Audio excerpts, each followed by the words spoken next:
Welcome everybody to the CSIRO Space and Astronomy Co-learnium this week. I'd like to begin it by acknowledging the traditional owner of the lands we are meeting on today and pay my respects to the elders past, present, and emerging. And today we are very happy to have Vanessa Moss to tell us practical tips for making your online meetings better. It's very useful for our future meeting. And hi, Vanessa. Just take it away and go ahead. Cool. Thanks, Ray. Just making sure you can hear me okay still. Yeah, I'll perfect. apologize in advance if I get gate crashed by a kitten. Um, okay, so yeah, so I guess we'll get into it. I wanted to kind of cover both the aspects of, how do we make our online meetings better, but also, why is this important? In a time of growing vaccines and potentially a return to normal, what do we still need to think about? Actually, I included this image here. I don't know if you've seen it, but like for some reason that was like the stock image of online meetings. So it was doing the circuits around like this time last year. So if you haven't seen that image before, then you should look around because it makes appearances. But yes, and the other thing I wanted to mention is that just for fun, I have decided to hide chickens throughout my presentation. This is one of them. So, see if you can count how many chickens there are by the end of the talk. Cool. So let's look back firstly at 2020, the year that kind of like surprised us in a lot of ways. It started with, in Australia, bushfires, and then continued onwards. There were, I don't think anyone really expected things to turn out. And also there was a lot of sentiment about how, oh, it's okay because 2021 will be back to normal. And obviously here we are towards the end of 2021, or I don't even know what month it is, August. And, we're not really close to normal yet. And so I think we have to stop thinking about, okay, like next year will be better next year. Let's think about how we can make now better. In terms of reflecting about, where I was before 2020 started, I actually was traveling. Not maybe surprising, but I was in Perth. I'd been there for like safe training, so a training thing, for some meetings, for the 18F retreat and some collaboration visits. So it was an action-packed trip, but that was literally the last thing I was doing in an ironic way, I guess, before COVID and before we stopped traveling. And there was travel lined up, like many of us. I was supposed to go to Italy for an H1 conference, to Georgia in the US for an HVC conference, and to Italy for ERSI, which actually got postponed in the end to this year and is in a couple of weeks, and is hybrid. Interesting. We could talk hybrid if anyone wants to talk hybrid at the end. And some of the personal stuff that also got cancelled were like personal trips. So family from London was meant to come out, and we were going to hang out in Port Douglas. And then, of course, COVID happened. So, this was something that dramatically changed almost overnight how we were moving around as a society. I think, in some ways because different, within CSIRO, we were kind of used to some extent to remote collaborations, to cross-country interactions, so it didn't really hit us as hard. We didn't have to dramatically change how we worked because a lot of our meetings were online anyway. But for most people, it was a really big change.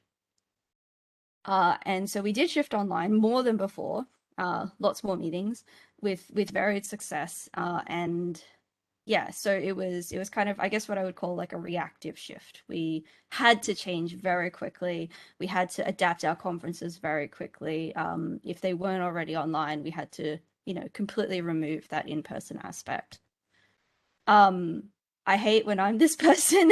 I I don't know, it's probably going to be like the Urban Dictionary quote of the year or something, but yeah, so and with technology, most of the time it makes things better, but sometimes we find that there's these fun things. Like, so maybe at some point randomly during this talk, I'm just going to randomly go on mute because that's what Murphy's Law has decreed for today. But yeah, so it's kind of like overcoming these technologies to make sure that we can still communicate, and communication is the fundamental thing. Um, and, one of the reasons why we find online meetings so challenging, people talk about, so I actually had compiled most of this slide before I remembered we don't have Zoom. So virtual meeting fatigue or video call fatigue, it's something where part of it comes from where we're using the same tool to do something where it's not necessarily the right tool for the job. It suits some circumstances, but when we overuse it, like one of the analogies that someone in TFOM said recently was, using a hammer to build an entire building. Like, you know, this is one of the problems. Like, it gets tiring and there's a lot of issues around it.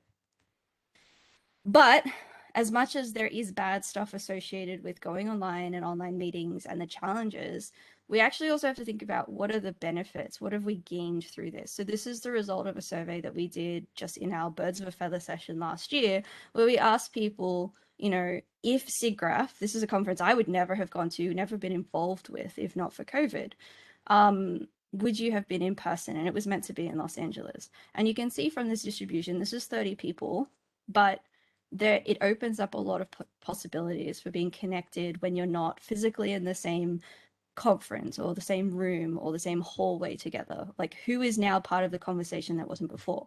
So that's an important aspect, I think, to keep in mind, is that as many as downsides as there are benefits. And of course, you know, regardless of COVID, even though that was the key instigator right now, there were other reasons why we had to be thinking about changing the way we work and changing the way we function within science and within astronomy, but also within society. So, you know, another way of thinking about my talk is why we can't go back to normal, you know, why this has been kind of like an instigator of here's a chance for us to change and reassess what we do. And there are really important reasons that aren't just pandemic related about why we have to rethink what we took for granted as normal because of the benefits it brings, but also because of the anti-benefits that come if we don't adapt. So going back to, okay, why do we meet in person, or what you know, what are we missing when we look at our online meetings? I looked a little bit at you know, what are the kinds of things that I was traveling for? And this is going to vary a little bit depending on exactly what you do. Some people travel more, some people travel less, and for different purposes. In astronomy, we tend to travel for things like collaboration, so visiting people and working together for a dedicated amount of time. Unconferences, which are similar, where you bring people together for a conference, but it's not really about content delivery. It's about collaborations and building those collaborations and working in a dedicated place and time. Schools, so training either as trainers or being trained. Observing has been a big part of astronomy travel. So traveling to telescopes where you can't remotely observe or you need to be trained, or, you know, those sort of things. And as well as conferences, like standard conferences where you either travel domestically or international. So for a broader list of the kinds of things that we tend to travel for, and like I said, you know, this is going to vary a little bit depending on your particular context. And the reason I bring this up is because when we talk about the challenges of online meetings, we often say, oh, you know, it would have been easier in person, or, you know, it's in person would have offered something more that I'm not getting from my online meeting. So what I would say for people to maybe think about, like, is try after this talk or during, I don't mind, but try to think about what are, you know, if you think back in time, what are the 3 most meaningful or impactful, productive meetings that you've been part of? And, you know, obviously they don't have to be online, they might not be online, but think about actually what were the characteristics and what made them that way, because those are the things that we need to find when we're trying to say, okay, we want our online meetings or our online interactions to be more effective. What is it that we're actually missing, and how can we bring that back? And it's not always just the, you know, the non-verbal cues, because there are ways to get those back. There's other aspects to think about. So yeah, so originally when I was thinking about this talk, I was giving it in an astronomy context, and I was thinking about, okay, what kind of travel had the most impact on me? Doesn't mean it had the most impact on my career, for example, but as a person, like, you know, if I look back. So one of the key ones that I remember is radio school in 2010, which is when you know, that was the first time I was learning about radio astronomy. It was a long time ago now, I guess. Probably some of the people on this call were there. And you know, it was also actually a really important chance to meet other students starting at the same time, people who are now colleagues today around the world. So that had a big impact. Dot Astronomy 7, well, actually it was 5 to start with, but I couldn't find a photo of 5. Dot Astronomy in general it wasn't about my science, but it was about connecting astronomy with, you know, how do we program in a good way, or how do we develop for the web and stuff. So it's like, you know, the broader impacts of the astronomy we do and how we work together. And then another one was RFI 2016. And I put a plus because it wasn't just that conference, it was combined with a few other things at the same time, like a talk at JPL and, like, you know, collaboration visits with people. But again, it was this kind of broader multidisciplinary connection and not always just about content delivery, but about making those connections with people. So I think that's a key part about when we think about online meetings versus in person.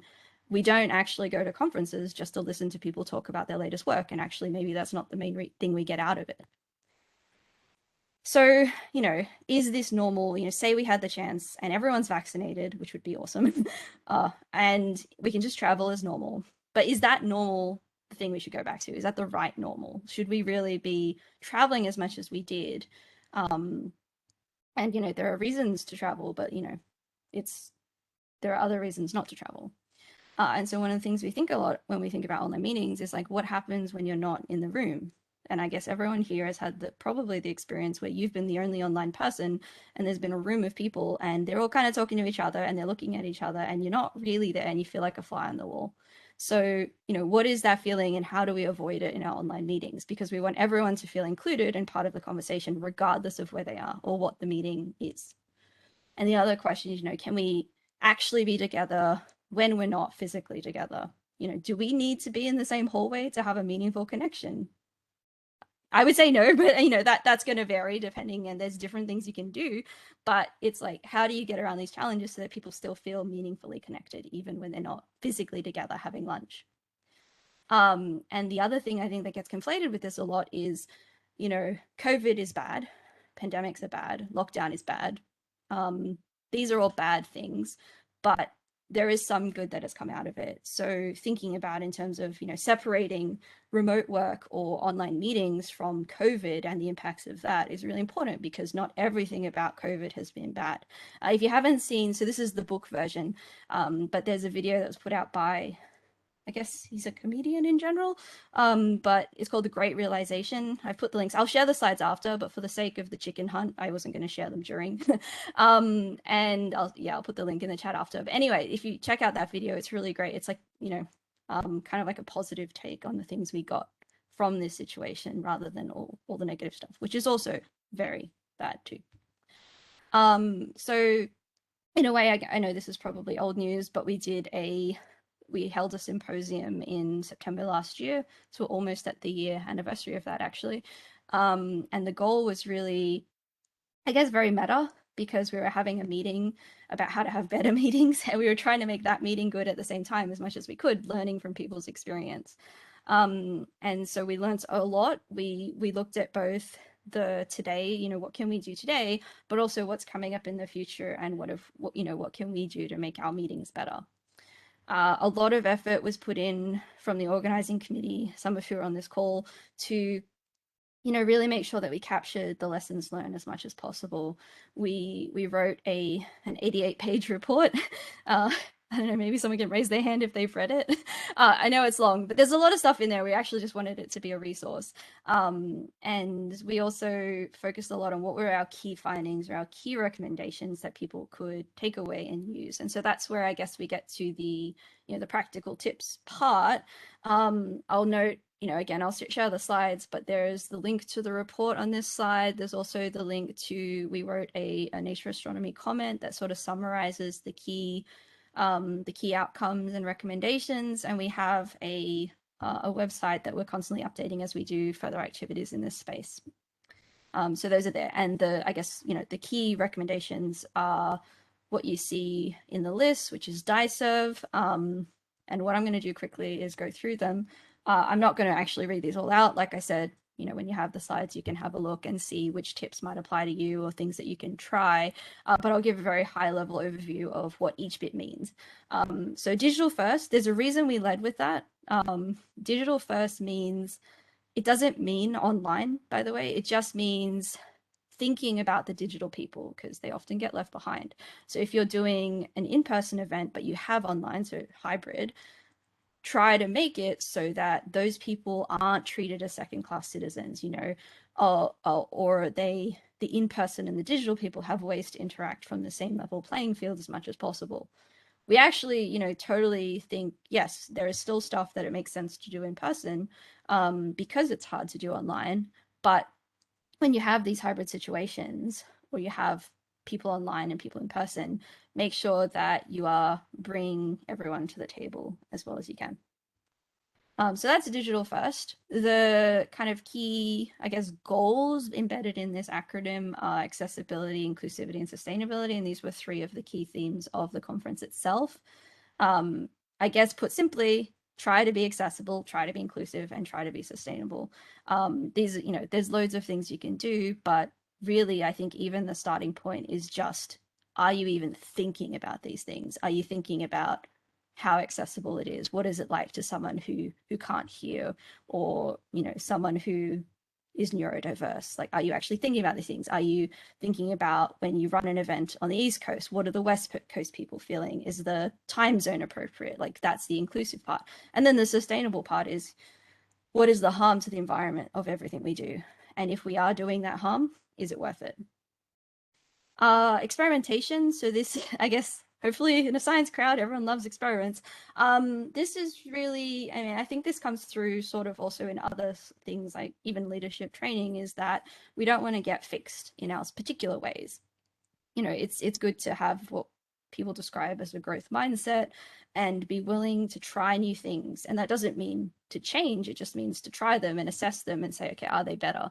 And so the more things you experiment with, the more different styles of meeting, or different tools, or anything like that, you can build awareness of the different kinds of solutions that exist. And so that leads very nicely into using the right tool or approach for the right purpose. I mentioned earlier about how, we use a video call like a hammer, and we try to build everything out of video calls. But it's really not the right tool in certain circumstances. If you have a very quick question for someone, an email is not necessarily the right tool. There's chat messages, so having this suite of different kinds of solutions that you can use is quite important, so that you're constantly thinking about, am I actually doing this in the right way? And another element, I can't remember if we covered it here, is the balance between synchronous, so live, active, people have to be present, versus asynchronous, where, are we actually doing things in a synchronous way that we could be doing asynchronously in a more efficient way? Value. So this is always the one that's a little bit hard to explain, but it's about recognizing, so if you're an organizer in a conference, what is the value you bring or your team brings? What is worth outsourcing if money is involved? Like, if you're going to outsource to a third party, what is the value that you're getting back from that third party? And is it worth it, or could you be doing things in a different way? It's not always about money, it's just about, effort as well, and just getting value for investment. And that was quite important to us when we were thinking about, because online meetings or online conferences can be quite a leveler. They can be, a way for people to, do things that they couldn't do before because they didn't have access to resources or budgets on a larger scale. So just recognizing that value means that, there are things you can do as an individual or as a small group that might not have been possible before. And evaluation, which is super important, is,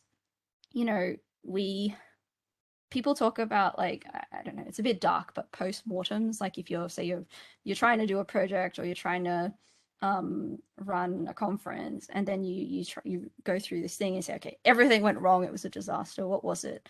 So you're starting the process from the beginning, assuming all the things that would go wrong and planning to mitigate them. So that's kind of linked in with this concept of evaluation, which is, if you're holding a meeting, what is the point of the meeting? Did it need to happen at all? Could it have been, a series of status updates via text, or could it have been, something else? So so evaluating from the beginning, but also throughout, and at the end of something, did it actually meet the desired goals? Was it effective? And just, I guess, thinking about if everything we're doing is actually meeting the purpose, which we don't necessarily always think about. We just sort of get in this habit of doing things. Evaluation is a really good way to shake that up and question what you think, So this is a slide, again, I'm not going to read through, you can have a look later, but it's some of the common complaints we hear about things, with online meetings or online conferences. And they're not all necessarily solvable, but they are mitigatable. There are things you can actively do when you face any kind of challenge, to make it better. And it's still, I think one of the things that's really exciting about this is it is actually an evolving kind of best practice, seeking best practice there isn't easy answers. It's still a case where experimentation and trying to understand how we best interact is a thing. And actually, there's like this brilliant paper from 1992, which I can share the link to, called it was Beyond Being There. It's by human-computer interaction researchers, and they talked about a lot of the stuff we talk about now in 92. And one of the the issues is what we even think being there means, and I'll come back to that a little bit in a second. So like I said before, face to face or in person doesn't have to go away entirely. That's not what we're advocating for, but more that when you do have a face to face interaction, or you do plan something to be in person, you're maximizing the value of that. And if it's hybrid, you're making sure that you're not leaving people behind if they can't physically be in the same location. So some of the things that we list here, it's like social events and barbecues. That's a great reason to do it in person. You can do social stuff online, but you can't eat together in the same way yet. Difficult conversations. There's a movie called Up in the Air. If you haven't seen it, quite relevant and quite interesting. Yeah, difficult conversations can be quite hard to do online. So that sort of thing still translates better in person. Catch-ups and sharing ideas like a really informal way. I mean, again, this varies depending on people's preferences, but there are ways to do this online. The other question, and I think this applies to a lot of people here, especially engineering, is if the work requires it. If you have a physical setup in a lab that you have to go to right now, you do have to be there in person. But as I guess many people know, CSIRO is thinking about labs of the future and how this is going to evolve and what's possible with robotics or remote automation. Building personal networks. So connecting to people, meeting people for the first time, new people. These are good reasons to bring people together in an online context, just to, kind of build those personal relationships. And immersive collaboration. So if you go somewhere for a long time and really immerse yourself in something else, or have to be distant from the work you currently do, then that's another way that in-person can help. But that said, as much, I have had a lot of really great online experiences, and I think, there's so much potential. Yes, in some ways we talk about mixed reality and we talk about headsets, but even just video calls or even simple tools like Gather or, technology can help. It's not the whole answer. It's also about how you design the interaction and making sure people are able to interact with each other. But there are so many possibilities. If people have questions, we have a long list of tools that we can share or advice we can give. We also have an advice channel in our TFOM Slack where we're happy to, help answer questions people might have about how to do a meeting or a conference. I guess my little to-do that I have on this slide is I've noticed we've started actually playing bingo. Bingo because a lot of, people will open a conference or they'll open a meeting and say, well, it's a pity we couldn't do this in person, or it's a shame this isn't a real meeting, that sort of thing. And when you start from that premise of this is inferior to the in-person counterpart, you actually set that in everyone's minds. So, yeah, so I think it's really good to actively try to avoid that, or at least try to avoid that and say, okay, well, hey, this is great. We're actually able to meet with people in the US or people in Europe that we would never have collaborated with before because we would have done this well, maybe don't even mention in person. I don't know. Just I think that's something interesting to think about in terms of, are we setting up our online meetings to fail by comparing them to something they're not, and by expecting them to be inferior to that? And so that leads into the other point I wanted to make, which is a very nice, eloquent quote by Ron, which captures some of it, which is, don't just try to emulate face-to-face, but we can make it better. And actually, one of the most interesting things we can do is explore what is possible in our online meetings that we could never do in person. Like, what are the advantages we get? And so that's still, I think, something we're thinking about. One of the examples is if you record a talk at a conference and that's playing, you can still be there present as a live speaker, and you can be interacting with people during your talk. That's not possible if we're delivering our talks live. So anyway, so there's lots of kind of examples like that, but we should be thinking about, what is it we're actually trying to gain? Is it just trying to be physically in the same hallway, or is it something else that we're trying to get out of it? So I prefer to think of 2020 as the year that showed us what could be. It was kind of like a kick in the face of, why were we doing things this way and could we be doing them better? And we were shocked into that. But the actual next step is, where do we go from here when we have the choice to either go back to something like normal or to design something better that is a mix of our old normal, or the good parts of our old normal, but also the good parts that we've gained over the last year and a half. And so the very last slide is, so like I said, there's so many possibilities that are opened up when, we're not physically contained the same way we used to be. I would never have gone to a conference like SIGGRAPH Asia, but Tomas said, hey, come talk about TFOM. So I attended, but I also got to see a whole different community, and that's similar to what we did this year in SIGGRAPH 2021. And this quote always stuck out in my head. It was a conversation with the journalist Ian and a director, Glenn Keane, who used to work for Disney and now he's doing stuff for Netflix. And I asked a question where I was like, well, how did you handle this international collaboration aspects? Because he mentioned he was working with Canada and China and the US and all of these different countries. He didn't really answer the question. He said something about having a big screen in his room. But he also said, that he wanted to live creatively without walls and work with people all around the world. And that's what's happening right now. So I think that's one of the greatest things that's coming out of this period. And I hope we can hold on to it with our online meetings. Thank you.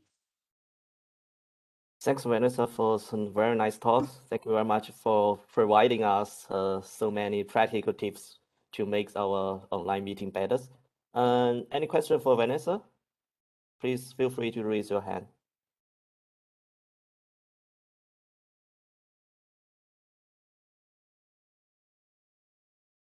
Hi, Vanessa. This is Aritnam. I have one question for you.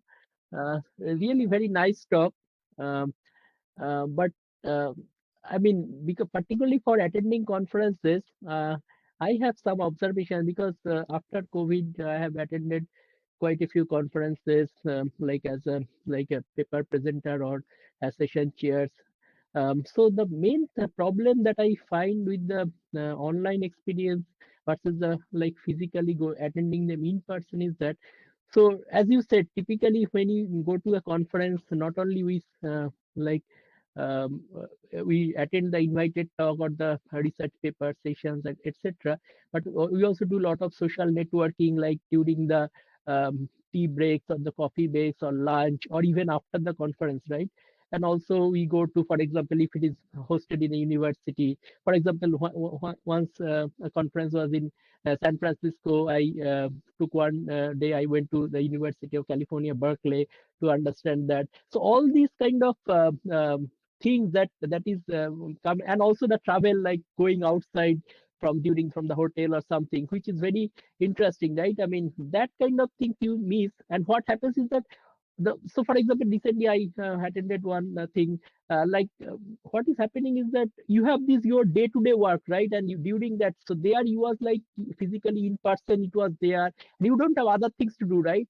And here we are like stuck with all the other works plus this conference, which is makes it life very difficult, right? Also, so how do you suggest that we kind of have that kind of immersive experience that we had, like when you go there, because you are physically there, right? Yeah, so that was a loaded kind of question that had a lot of points. Like I said, there are so many reasons that it still makes sense to meet in person. So things like what you say is, that immersive experience of a different culture, of being physically in a different country and learning about that culture. Like these are good reasons. Also the social aspects. So I think some conferences have made the mistake of just focusing on the content. So they say, all right, we're just going to deliver talks. For example, we'll just defer the discussions until we can meet in person because those aren't important. Let's just do the content. That's a mistake because that actually is the main reason you actually want to bring people together. So I mean, something you can do is people can design their conferences to include those kind of organic social interactions. We did poster sessions in Gather recently for a Women in Physics conference, and it was amazing. Like there were just people all over just chatting about posters. It was actually better than in person because you could see where people were and you could see these clusters. Like you can't see that in a physical room. So yeah, so I would say one step is to improve our online conferences and have those kind of experiences that still make people feel immersed and connected. The other aspect, and this is one of the arguments, is that you know, if we keep in-person conferences, they should focus on the things that we don't get online. So going physically to a different culture, that doesn't necessarily mean going to a fancy, expensive conference venue in Hawaii. It means going somewhere that you're actually going to have that cultural different experience, but also focusing the conference itself on the social and the networking and the collaboration building, because those are the things that we get most out of being together in person, not necessarily content. So yeah, we could have like a much longer conversation about this. But yeah, I think those are the two things that come to mind. Yeah, actually, yeah, that is, yeah, just to like conclude that, yeah, thanks for the nice answer. I mean, so what happens is that, like, for example, in a physical, like, talk, even in CSIRO meeting also, we see after the meeting, the virtual room ends, you don't get a chance to catch the speaker, right, and discuss the further questions or you want to talk something. So that is what is missing in the virtual room, because once the room, the WebEx or the Zoom session ends, then you can go back to email or some such thing, right? But that is not the same experience as you catch the speaker afterwards and then maybe discuss in details. Exactly. So, but we can actually design our meetings to be better. For example, we could keep this meeting open 15 minutes longer for that post chat, or we could go into something like Gather and say, hey, we're going to have a post hangout session in Gather. So that, yeah, I mean, these are limits of the ways we're currently doing things, but we can improve. Due to time limits, we only allow for 2 quick questions. The first from Ron. As you said, it's the anniversary of your TFOM meeting. I wondered, what has surprised me is that the technology has not improved nearly as much as I expected. Or are you happy that is the way to actually hold these meetings? That you're muted, that should have been technically easy to fix, and yet nobody has. So what's going on? Why is the technology not keeping up? So I would say, I mean, there's a couple things. There's probably a lot of it is actually people, and I'm gonna say the words change management. But I think it's partly people. There are actually tools in place, you know, for example, Zoom.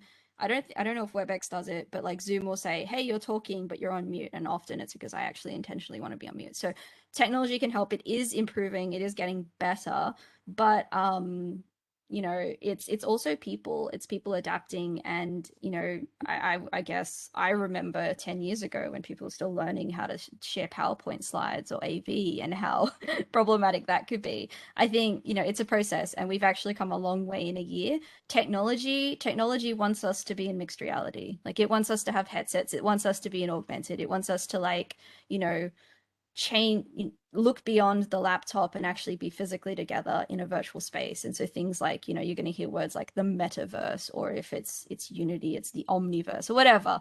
But those kind of things, when we asked SIGGRAPH how long they think it'll be before XR is a viable thing, Apple's probably going to change things too. They were saying 1 to 2 to 2 to 5 years. No one was saying longer than that.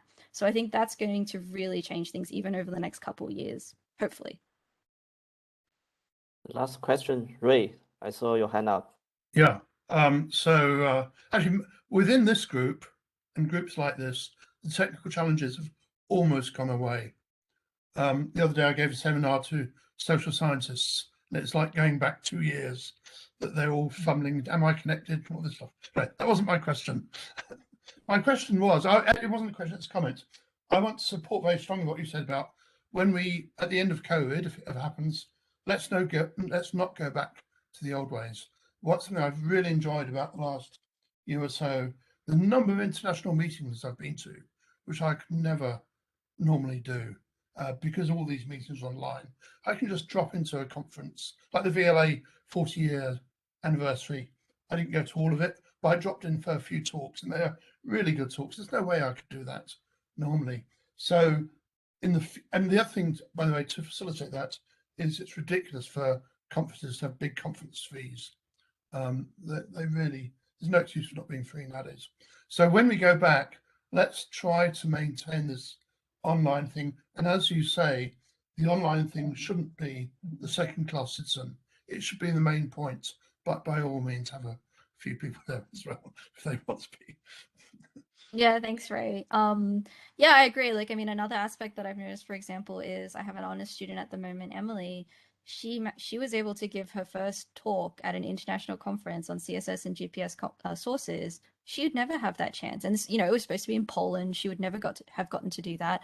The ASA was also online, and she applied for a talk and was able to present her work there as an honors student, right? Like, you know, these kind of, we talk a lot about being worried about what's the impact on ECRs. And I think we should be really thinking about that so they can build their networks and make those connections. But it also opens up a lot of possibilities that wouldn't have been possible because of limited funding before. So, yep. Overhead projector. I vaguely remember that time, but for me it was like in school. All right, thanks everybody for questions and comments. Due to time limit, we have to wrap up now. Next week we're gonna have Xin Yu to tell us adventure with meerkats in South Africa. In the end, let's thank Vanessa for the great talk today once again. Thank you very much. Thanks, Ray. And if you leave, you know, if you stop the recording but leave the room open, I'm happy to hang out for a little bit in here and Yeah. chat to people.